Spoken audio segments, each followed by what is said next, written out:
Hey y'all, it's Share with Down Home Country Chicks, and today we are going to be making some chicken stock. Now with the new freezer, I have lots of room to add in more chicken stock, and I usually keep this on hand, but I'm running low. So I have my Oster roaster that I always use for making my broth, and I have a 10-pound bag of chicken leg quarters, and it is still froze as you can see, but that's fine. I have a 10-pound bag that I got on sale at Food Line for 69 cents a pound. I put the entire 10-pound bag in there, and I'm chopping up some onions and some celery, and I'm going to put in a little carrot and lots of spices. All right, so here are all of our vegetables, and I'm just going to put this over in the stock pot, and then I'm going to start adding in all my seasonings.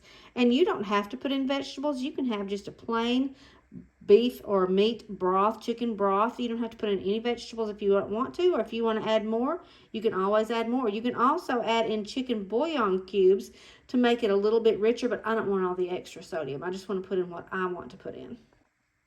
Okay, so I'm really layering in the spices, and I'm going to go ahead and put in some of my DIY or the homemade Lipton's onion soup mix that I made, and I'm just going to pour as much of that in there as I want. All right, now I always love to have sage in anything to do with chicken or turkey or pork, so I'm going to put in some of that, and I've actually got to dehydrate some sage that is still growing in my garden and has been growing all winter long. I'm also going to add in some Italian seasoning because I do like really flavorful broth. Now this is where I am for right now. I'm just going to stir this up a little bit, put the lid on it, and I'm going to let it cook until the chicken is completely fall off the bone tender.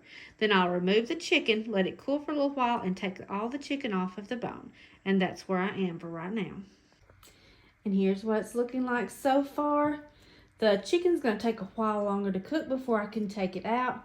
But at this point, I can just leave it simmering and do whatever I need to do and go about my business, because once the chicken is done and I pull it off, I'm putting everything back in again, all the bones back in. I'm gonna let it cook all night. All right, the chicken is done. I let it cool while I went couponing. I picked up all the chicken from the bones, and this is the leftover bones. These are going to go right back in my broth, and I'm going to cook this on about 200 to 250, very, very low, all night long in my roaster. Okay, and then all of the meat I'm going to put it in quart-sized bags.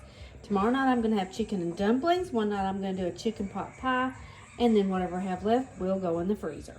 So really a great way to stretch your dollar and get some delicious broth. And this is, like I said, going to be cooked again all night, but look how beautiful and golden it already is. I cannot wait to strain that and get that in my containers.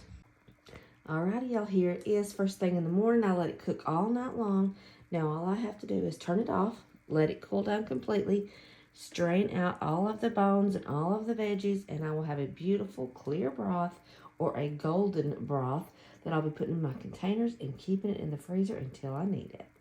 Okay, guys, it was a 2-day process to get 12 quarts of liquid gold, but it's not hard. It's not hard in the least. It was well worth it.